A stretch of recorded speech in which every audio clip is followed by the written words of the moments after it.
Генеральный спонсор канала – компания Wartec. Всем привет, с вами Марти, и сегодня я расскажу вам про привод RK74E от компании G&G, который очень сильно порадовал меня своей эргономикой.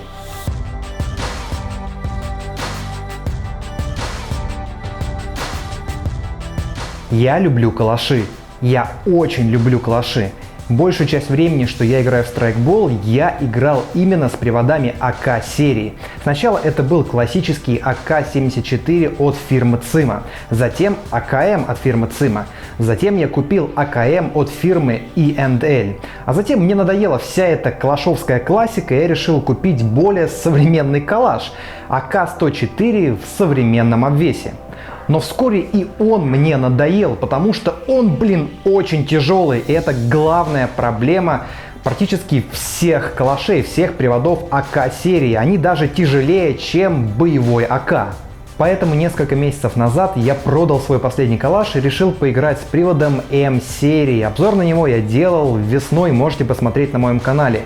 И моя эффективность на играх заметно увеличилась. Во-первых, потому что привод был легче, им было удобно управлять. Во-вторых, потому что он был более эргономичным, чем привод АК-серии, который был у меня до этого.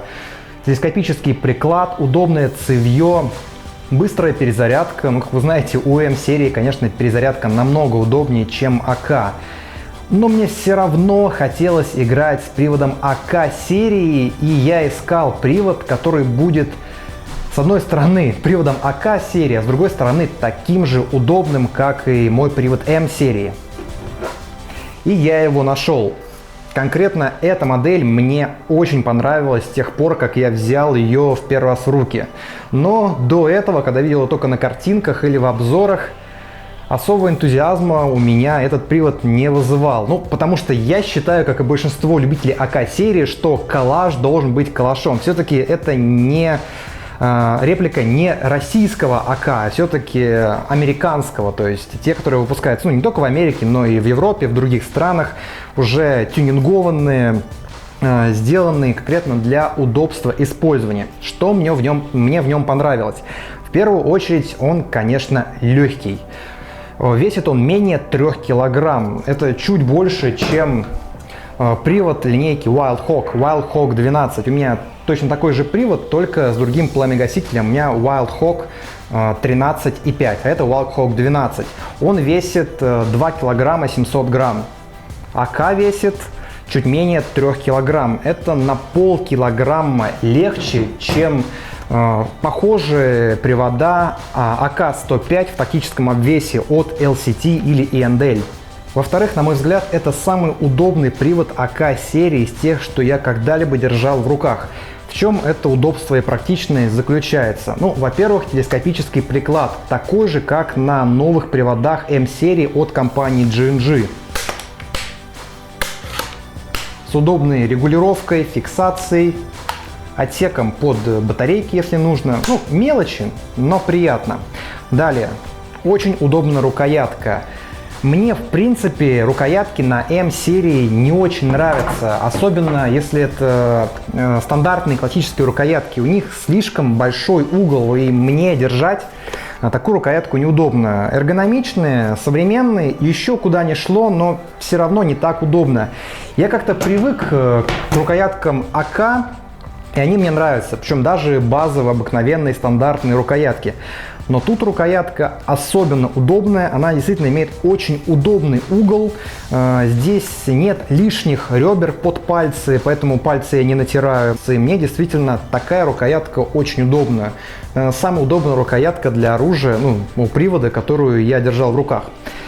Далее, сплошная планка Пикатини на ствольной коробке и на цевье для установки прицелов и дополнительного оборудования. Причем крышка ствольной коробки вообще не люфтит, то есть можете спокойно устанавливать сюда прицел, он у вас не собьется. Она закреплена у нас в районе целика. Причем целик привинчен, вы его не потеряете, как на большинстве приводов АК-серии, у которых он стандартный, можно потерять, потому что там слишком слабая пружина, чем на боевом АК. Затем цевье типа Kimot, который имеет увеличенную длину. У обычного АК цевьё заканчивается примерно здесь, и чтобы по-современному его удерживать, приходится локоть выгибать. Мне, допустим, удобно работать по фронтальному, и локоть приходится выгибать. У этого привода я могу браться полностью до конца цевья, руку выпрямлять, и это очень удобно при работе именно с фронтальной стойкой. Плюс Кимот цевьё, оно с одной стороны гладкое, нет планок Пикатини, которые кому-то могут не нравиться, но при желании вы можете установить сюда любые планки Пикатини, которые вам необходимы. Например, для крепления фонаря установили одну планку справа либо слева, либо вниз для крепления рукоятки. Но также у цевья есть короткая планка Пикатини, скорее всего для установки маленькой рукоятки, что также довольно удобно. У привода есть задняя антапка для крепления одноточного ремня, такая же, как у приводов М-серии. Мне такая антапка нравится, потому что зачастую я пользуюсь именно одноточкой и как раз таки очень удобно крепить. Далее. Защелка магазинов у привода увеличена, она выступает влево и вправо. Не сказал бы, что это хорошее решение, потому что больше шанса, что вы ее заденете и отстегнете свой магазин. Но с другой стороны, так удобнее перезаряжать слева, справа, просто подвели палец и все. Немного о магазинах. Магазины у привода свои, сделаны конкретно для этого привода, но они такие же, как и магазины фирмы Цima и, соответственно, и других производителей, так что можете спокойно использовать. Причем можно магазины и 7,62, если вам нравится, и магазины, например, стилизованные под Макпул. Тоже будет очень неплохо смотреться с этим приводом. Но мне, честно говоря, и стандартные магазины, которые именно сделаны для этого привода, нравятся. Они прозрачные. Ну, в комплекте идет магазин непрозрачный, просто сверху прозрачный пластик. А вот отдельно вы можете докупить прозрачные магазины, вы всегда будете видеть, сколько у вас в нем осталось шаров. На мой взгляд, очень даже удобно. Еще одна фишка, которая мне, честно говоря, не очень понравилась, но с другой стороны, она для кому-то понравится и будет удобно. Рукоятка затвора есть не только справа, но и слева. Вы можете отдергивать и настраивать ваш хоп-ап. Причем можете защелкнуть затвор в переключателе огня. Тут есть вырез, собственно, на многих современных приводах, да и калашах, в принципе, современных, есть именно такой переключатель, чтобы можно было зафиксировать затвор.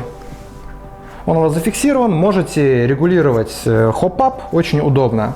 Потом просто сдвинуть его вниз. Все, очень удобно.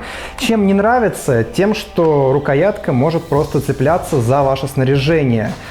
Конечно, можно быть просто аккуратным, и ничего страшного не будет, но я бы ее с удовольствием снял, но, к сожалению, она не привинчена, она приварена к затвору, так что только отпиливать. Ну, попробую поиграть с ней, там посмотрим, может и отпилю.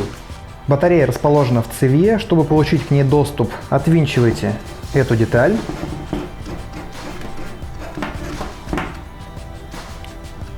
Снимаете верхнюю крышку.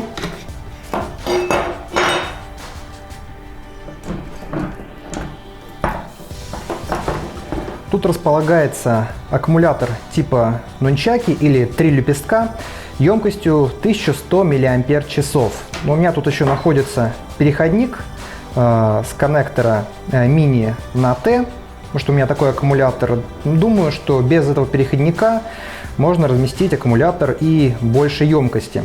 Также хочу отметить, учтите, что цевьё Кимот с отверстиями, и если вы используете аккумулятор черного цвета, все нормально. Но если будете использовать цветные аккумуляторы, синие либо красные, у вас все это будет видно снаружи, поэтому учитывайте, может вы заклеите их черной изолентой. Еще хочу отметить интересный пламегаситель у привода. Он дает довольно прикольный звук. Материал корпуса. Привод почти полностью сделан из алюминия, поэтому он такой легкий, весит менее 3 кг. Стальные части. Задняя антапка, крышка ствольной коробки. все пины, все винты, затвор, переключатель режима огня, скоба защитная, защелка магазина, целик. Опять же, все винты, пины и даже шомпол есть. Представляете, он только спрятан в цевьё. Все остальное алюминиевое, рукоятка ABS пластик, магазин также из пластика. Трубка приклада также алюминиевая. Что касается внутрянки, у приводов все очень даже хорошо, лучше, чем у моделей, которые были у меня на обзоре ранее.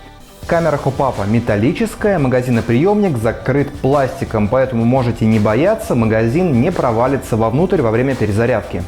Цилиндр латунный с отверстием, голова цилиндра металлическая, поршень полностью с металлической гребенкой, голова поршня пластиковая с вентиляцией. Вместо контактной группы, как в моем приводе М-серии, установлен электронный спуск. Это очень удобно при интенсивной работе одиночкой.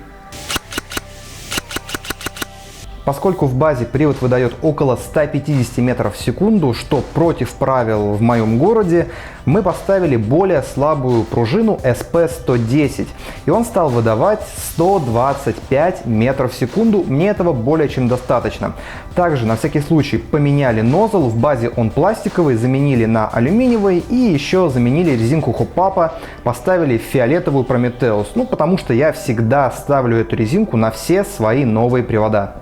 Кстати, все мои привода я отдаю на переборку в мастерскую Gearbox, так что кто живет в Краснодаре, рекомендую обращаться именно в эту мастерскую. Ссылку я оставлю в описании к видео.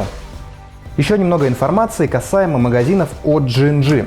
В этих магазинах очень мощная пружина. С одной стороны, это хорошо, она долгое время у вас не просядет. Но с другой стороны, экспериментальным путем я это выяснил, если вы забиваете магазин полностью до отказа, то есть примерно на 100-110 шаров, то давление шаров на нозл настолько сильное, что при выстреле компрессия может немного уменьшиться и шар летит не так далеко. У меня он вообще улетал порой метров на 15-10. Но если зарядить шаров на 90, то есть немного неполный лоудер, то все работает отлично. При использовании магазинов ЦИМа, допустим, такой проблемы нет, потому что пружина в них довольно слабая. Я думаю, что это не является какой-то критичной проблемой. В любом случае 90 шаров вполне достаточно для игры. Или можно просто забить магазин до отказа, оставить его на пару дней, чтобы пружина просела. Также отмечу, что после замены нозла с пластикового на алюминий эта проблема в принципе у меня исчезла. Так что учтите, если у вас будет такая же проблема, как и была у меня.